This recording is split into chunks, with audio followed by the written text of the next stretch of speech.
Menteri Keuangan Republik Indonesia, Ibu Sri Mulyani, dengan tegas menyatakan bahwa berita yang telah disebarkan oleh koran Tempo baru-baru ini tentang pemotongan 5% dari gaji atau pendapatan karyawan sebesar 5 juta adalah tidak benar atau hoak.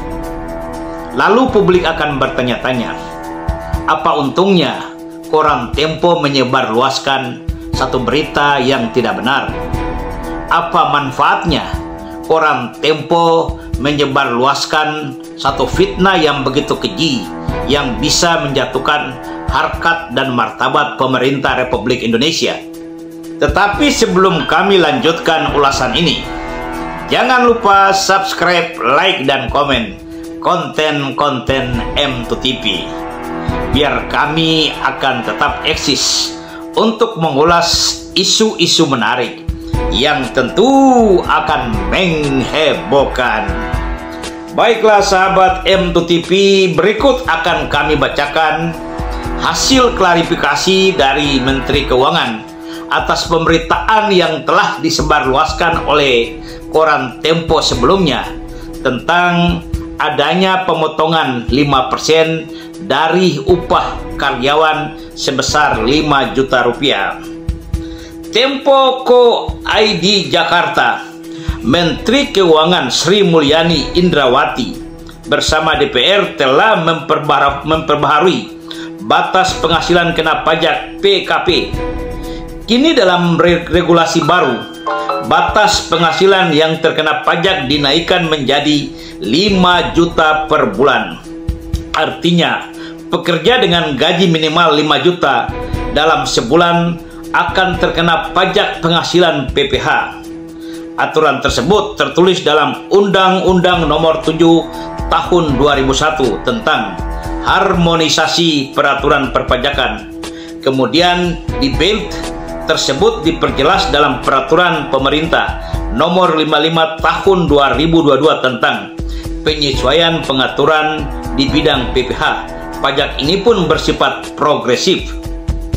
Kesimpulannya, pekerja dengan penghasilan 4,5 juta per bulan atau 54 juta per tahun tidak lagi kena PPH atau menjadi PTKP. Presentasi pengenaan pajak PPH berdasarkan pasal 21 masih sama, yaitu sebesar 5%. Dalam aturan baru ini hanya batas PTKP yang berubah.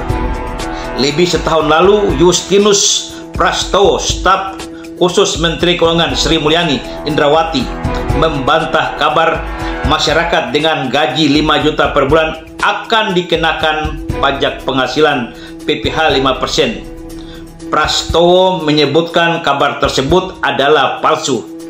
Sekali lagi kami membaca ulang. Justinus Prastowo, staf khusus Menteri Keuangan Sri Mulyani Indrawati, membantah kabar masyarakat dengan gaji 5 juta per bulan akan dikenakan pajak penghasilan PPH 5%. Prastowo menyebutkan kabar tersebut adalah palsu. Pemerintah akan pajaki gaji rakyat kecil.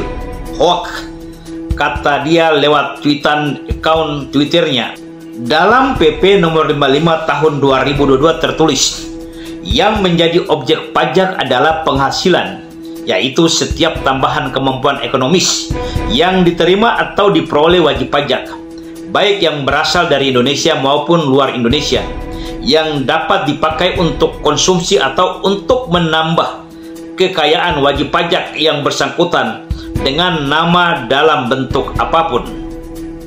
Disarikan dari Bisniscom berupa perubahan bracket pada PP nomor 55 tahun 2022 diubah bertujuan agar lebih adil.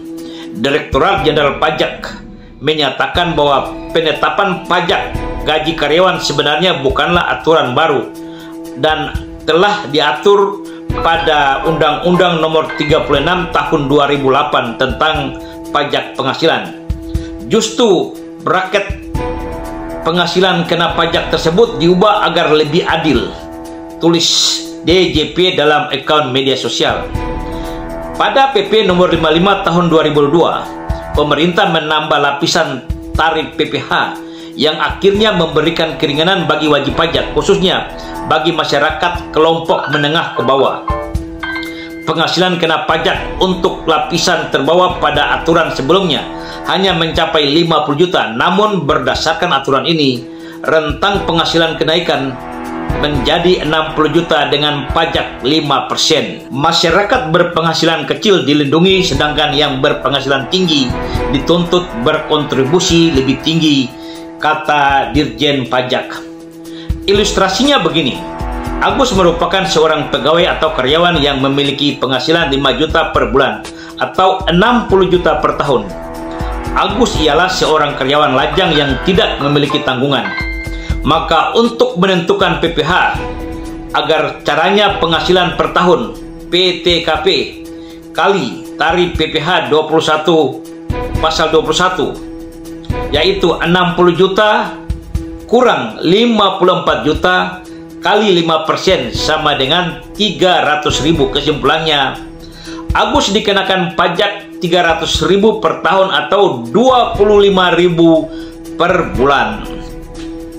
Dengan penjelasan terperinci yang telah dikemukakan oleh Kementerian Keuangan Republik Indonesia, sekaligus merupakan bagian yang tak terpisahkan daripada hak jawab Kementerian Keuangan Republik Indonesia terhadap satu berita yang telah diterbitkan oleh koran Tempo beberapa waktu yang lalu tentang pengenaan pajak 5% bagi pendapatan masyarakat dengan nilai 5 juta rupiah, yang sudah menyimpulkan bahwa pemberitaan tersebut adalah hoaks semata dan tidak benar. Bahkan dalam penjelasan yang telah dikemukakan oleh Kementerian Keuangan, dengan berlakunya undang-undang yang baru, maka pemerintah mencoba melakukan satu proteksi terhadap pendapatan masyarakat yang kecil. Lalu masyarakat kembali akan bertanya, apa untungnya koran Tempo menerbitkan satu berita yang dianggap hoaks? Apa untungnya koran Tempo menerbitkan satu berita yang tidak benar kepada masyarakat?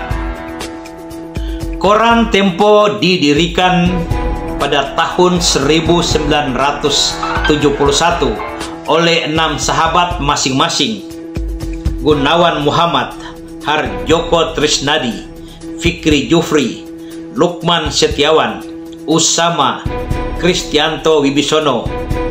Dalam sejarahnya, koran Tempo merupakan satu dari sejumlah koran yang sangat dimusuhi oleh pemerintah Orde Baru. Bahkan pemilik dan beberapa wartawan koran Tempo harus mendekam di dalam tahanan atau di penjara oleh karena pemberitaan tentang ketidakbenaran, ketidakadilan, dan kekejaman pemerintah Orde Baru di bawah Presiden Soeharto. Lalu bagaimana situasi dan kondisi koran Tempo pasca reformasi dan pada masa pemerintahan Presiden Joko Widodo?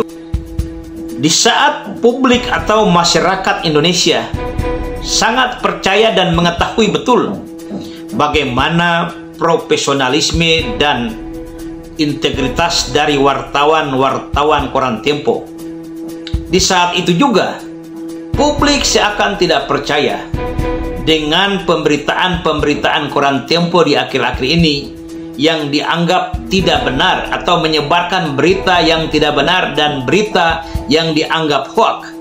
Contohnya, ketika koran Tempo menerbitkan satu berita tentang hasil permintaan keterangan Gubernur DKI Jakarta Anies Rashid Baswedan di KPK, dengan gamblang koran Tempo menjelaskan bahwa seorang ahli hukum pidana, Profesor Romli Kartasasmita, menjelaskan bahwa tidak ada dua alat bukti yang sah untuk menetapkan Anies Rashid Baswedan sebagai tersangka.